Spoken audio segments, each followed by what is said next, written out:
Assalamualaikum warahmatullahi wabarakatuh. Hai anak-anak hebat, welcome to kelas 9. Selamat ya, kalian sudah duduk di kelas 9, yang artinya kalian harus tetap belajar dan tambah semangat belajarnya.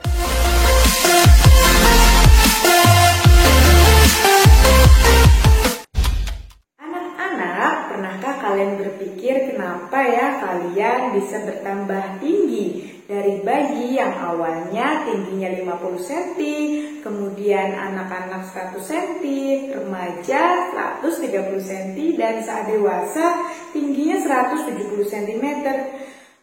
Tapi bagaimana ya proses ini dapat terjadi? Kita pelajari di sini yuk. Oke, anak-anak hebat, kali ini kita akan mempelajari mengenai materi pembelahan sel.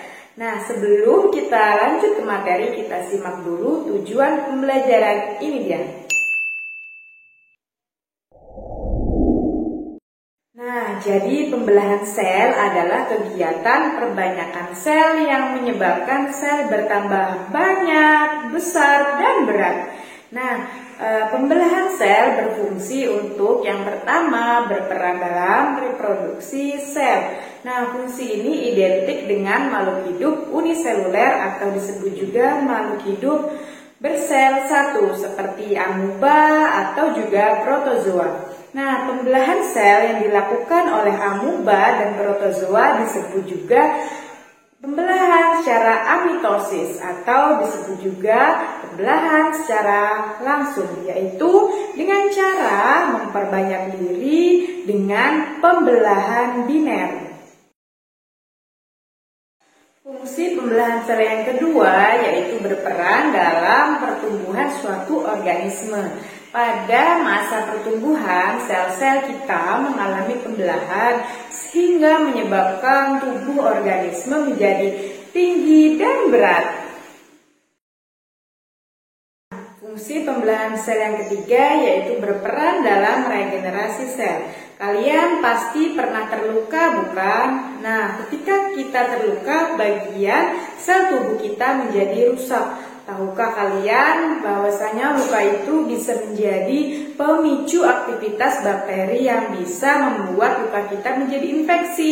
Untuk menghindari hal tersebut, maka bagian tubuh yang terluka tadi secara otomatis akan membelah untuk menutup luka tersebut.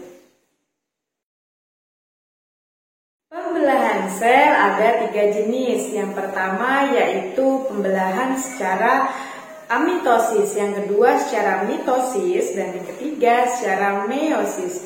Yang pertama yaitu pembelahan secara amitosis. Nah, seperti yang Ibu sebutkan di awal tadi, bahwasanya pembelahan amitosis yaitu disebut juga dengan pembelahan secara langsung tanpa melewati tahapan-tahapan pembelahan. Contohnya seperti pada amuba dan protozoa. Tahapan selanjutnya yaitu pembelahan mitosis. Nah, pembelahan mitosis adalah pembelahan yang berfungsi untuk pertumbuhan serta regenerasi sel dan berlangsung di sel tubuh atau somatik. Yang selanjutnya pembelahan meiosis, yaitu pembelahan yang berlangsung pada gamet atau sel kelamin. Nah, keduanya mempunyai karakteristik. Nah, yang pertama pada mitosis. Karakteristiknya yang pertama berlangsung pada sel tubuh atau somatis. Jadi kalau ada kata-kata somatis di dalam soal, jangan bingung karena sel somatik itu disebut juga sel tubuh. Yang kedua,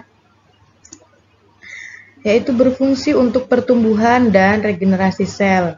Nah, maksudnya begini, berfungsi untuk pertumbuhan, misalnya pertumbuhan pada tinggi kita atau pertumbuhan tulang. Kemudian pada regenerasi sel, seperti yang Ibu jelaskan di awal, bahwasanya regenerasi sel seperti contohnya ketika kita terluka. Nah, pada saat kita terluka, sel-sel di kulit kita itu rusak. Nah, Sel-sel yang rusak itu akan diganti dengan sel-sel yang baru. Nah, pergantian sel baru untuk mengganti sel-sel yang rusak itu melalui suatu tahapan pembelahan sel, yaitu belahan mitosis. Seperti itu. Yang selanjutnya yaitu menghasilkan dua sel anakan yang identik, diploid atau 2N. Nah, yang ini maksudnya seperti ini. Misal ada suatu indukan itu bersifat diploid, maka anaknya juga akan bersifat 2N atau diploid.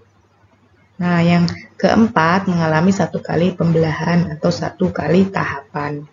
Yang selanjutnya pembelahan meiosis. Apa saja karakteristiknya? Yang pertama berlangsung pada gamet. Kalau mitosis berlangsung pada sel tubuh dan meiosis pada sel gamet atau disebut juga sel kelamin. Dan yang kedua mengalami 2 kali pembelahan. Yang ketiga menghasilkan 4 sel anakan yang bersifat haploid atau N. Yang keempat mempertahankan jumlah kromosom.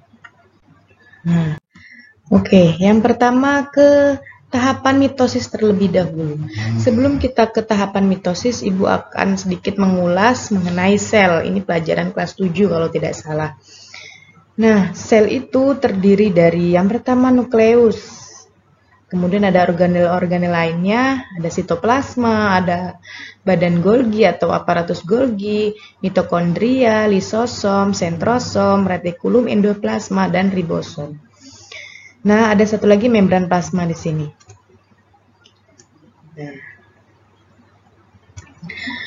Oke. Namun yang berperan penting dalam pembelahan mitosis ini hanya nukleus, sentrosom, dan membran plasma saja. Nah, seperti itu. Nah, sebelum kita melanjutkan ke tahap pembelahan mitosis, sebelumnya pembelahan mitosis ini terjadi suatu tahapan, yaitu interfase. Apa itu interfase? Yaitu fase persiapan sebelum membelah. Nah, cirinya mempunyai membran inti, nukleus, dan terbentuk sentrosom. Jadi masih seperti ini bentuknya. Kita analogikan seperti ini. Kita misalkan seperti ini. Ketika kita ingin memasak, membuat suatu makanan, kita tentunya sebelum membuat makanan kita siapkan dulu, seperti membeli sayuran, kemudian memasaknya, mengolahnya. Nah, seperti itu persiapannya. Nah, di pembelahan mitosis juga seperti itu. Sebelum melakukan ke tahap selanjutnya, terlebih dahulu disiapkan, yaitu di fase interfase. Selanjutnya, masuk ke tahapan pembelahan mitosis. Di sini Ibu singkat promat. Nah, ada singkatannya apa saja? Yang pertama, profase. Yang kedua, metafase. Yang ketiga, anafase. Yang keempat, telofase. Promat singkatannya ya. Supaya kalian mudah untuk menghafalnya. Yang pertama, kita ke tahapan profase. Apa saja karakteristik pembelahan mitosis di tahap profase? Oke, ini tahapannya. Yang pertama, membran inti mulai menghilang. Nah, ini ya membran inti, dia yang melindungi nukleus. Membran intinya mulai menghilang. Nah, seperti ini kan tandanya. Yang kedua, benang kromatin mulai memendek dan menebal. Ini benang kromatin. Nah, apa itu benang kromatin? Jadi kromatin itu berbentuk benang-benang halus. Nah, ini. Ingat ya, kromatin benang-benang halus. Kemudian selanjutnya sentriol mulai bergerak ke kutub berlawanan. Nah, kalau tadi di awal sel tadi itu sentrosom sebenarnya sama sentriol dengan sentrosom, jadi tidak usah bingung. Yang selanjutnya muncul benang spindel. Nah, ini benang spindel. Nah, ini. Oke, itu di tahapan profase. Untuk selanjutnya metafase. Nah, meta artinya tengah. Jadi fase tengah-tengah. Apanya yang di tengah-tengah? Kita bahas ya. Nah, karakteristik metafase. Yang pertama, sentriol sudah berada di kutub berlawanan. Ini sentriolnya, kutub atas bawah ya. Yang kedua, kromosom sudah berjajar di bidang ekuator. Nah, di sini metafase di tengah-tengah. Nah, kromosomnya sudah berada di tengah-tengah. Maksudnya metafase tadi. Nah, apa itu kromosom? Nah, kromosom itu suatu materi genetik. Dia berbentuk seperti huruf X, mempunyai lengan, 4 lengan. Kalau tadi kromatin dia benang-benang halus, kalau kromosom dia sudah menyerupai huruf X atau mempunyai 4 lengan. Selanjutnya, anafase. Apa itu karakteristiknya? Kromatid tertarik ke kutub berlawanan. Nah, ada lagi kata kromatid. Nah, kromatid ini kromosom yang mempunyai 2 lengan. Nah, seperti ini, seperti huruf V. Seperti itu. Dia sudah menuju ke kutub berlawanan. Itu namanya anafase. Selanjutnya adalah telofase. Apa saja karakteristiknya? Yang pertama ada karyokinesis. Apa ya karyokinesis? Nah, jadi karyokinesis adalah inti yang sudah inti atau nukleus yang sudah menjadi 2. Nah, ini nukleus 1 dan ini nukleus 2. Kemudian membran inti terbentuk lagi seperti ini. Nih, membrannya 1, 2. Kemudian kromatid melebur membentuk kromatin. Nah, yang tadi kromatid seperti huruf V, dia menjadi kromatin lagi, benang-benang halus. Selanjutnya sitokinesis. Sitokinesis itu artinya sitoplasma dan kinesis terbelah menjadi 2. Jadi ini ya, sitokinesis. Terpisah menjadi 2. Jadi sel anakan 1 dan sel anakan 2. Berarti itu. Nah, kalau sudah muncul sitokinesis berarti tahap akhir mitosis sudah terjadi. Terbentuklah 2 sel anakan yang diploid. Seperti itu. Tahapan selanjutnya yaitu pembelahan meiosis. Nah, tahapan pembelahan meiosis ini terdiri dari 2 tahapan. Yang pertama, meiosis 1 dan meiosis 2. Dan dari kedua tahapan tersebut terjadi masing-masing tahapan. Yang pertama, meiosis 1. Nah, meiosis 1 ini terdiri dari 4 tahapan. Yang pertama, profase 1, metafase 1, anafase 1, dan telofase 1. Nah, yang kemudian meiosis 2 juga mempunyai 4 tahapan. Yang pertama, profase 2, metafase 2, anafase 2, dan telofase 2.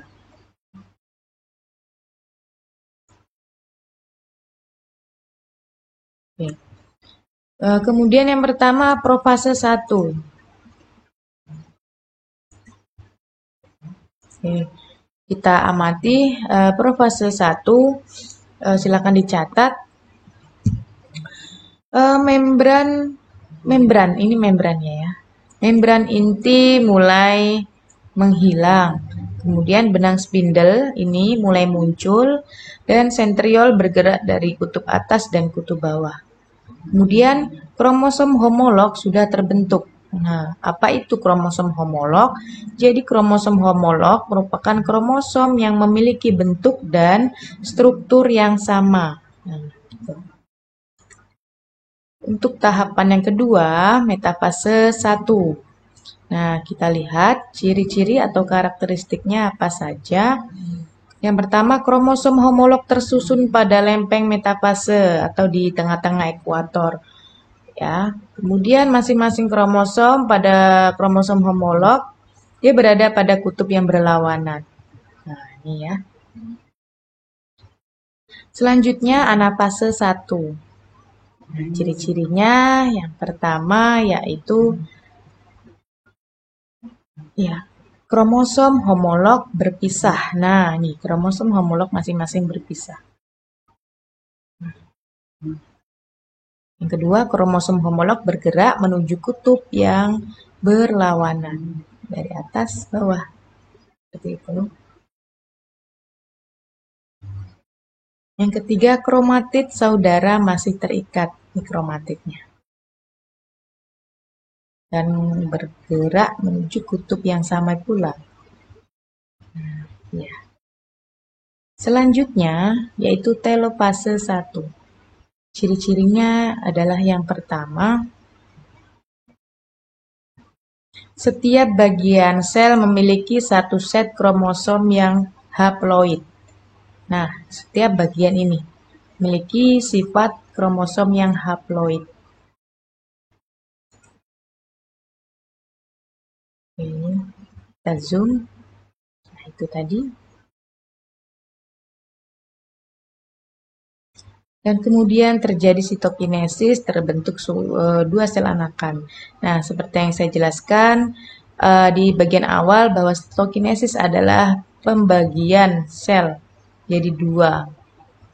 Nah, ini.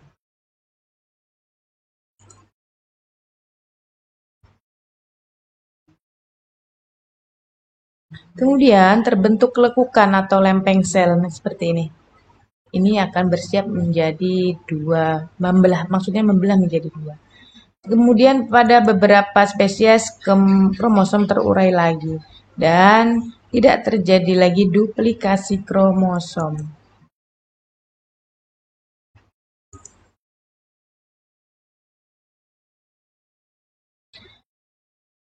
Kemudian masuk ke tahapan meiosis 2. Yang pertama profase 2. Nah, yang pertama ciri-cirinya profase 2 ini masih sama seperti sebenarnya. Sentrose membelah menjadi dua sentriol. Kemudian mikrotubulus terbentuk seperti ini maksudnya. Kemudian kita zoom. Nah, ini sentriol. Gelendong mikrotubulusnya di sini. Nah, kemudian kromosom yang terdiri dari dua kromatid mulai bergerak ke lempeng metafase.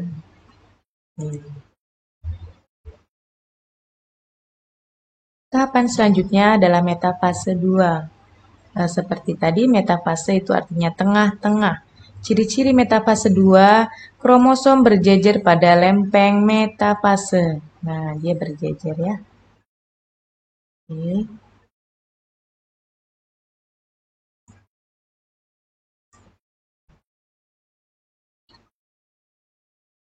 Kemudian selanjutnya adalah anafase 2. Ciri-cirinya yang pertama adalah terjadi pemisahan kromatid saudara. Nah, kalau yang tadi kromosom masih berbentuk huruf X, ini sudah terpisah menjadi huruf V. Itu namanya kromatid. Masih ingat ya? Oke, kita zoom lagi. Dia bergerak ke kutub yang berlawanan. Kemudian tahap selanjutnya telofase 2 dan sitokinesis. Nah, ciri-ciri telofase 2 yang pertama adalah nukleus terbentuk, kromosom terurai seperti ini. Kromosom sudah terurai, nukleus sudah terbentuk.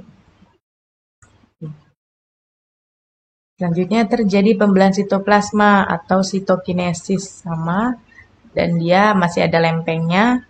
Kemudian satu induk diploid ini menghasilkan 4 sel anakan. Nah, 1, 2, 3, 4. Dan masing-masing sel anakan berbeda secara genetik baik antara sesama sel anakan atau dengan sel induk semula. Jadi fase meiosis ini disebut juga fase reduksi. Kenapa reduksi? Karena indukan tadinya bersifat diploid, setelah menjadi anakan dia bersifat haploid atau N. Jadi setengah dari sel induknya. Nah, itu tadi penjelasan mengenai pembelahan sel, fungsi pembelahan sel, dan macam-macam pembelahan sel. Untuk lebih memahami materi ini, silahkan kalian scan barcode yang ada di bawah ini. Lalu silahkan kerjakan soal sesuai perintah. Terima kasih. Wassalamualaikum warahmatullahi wabarakatuh.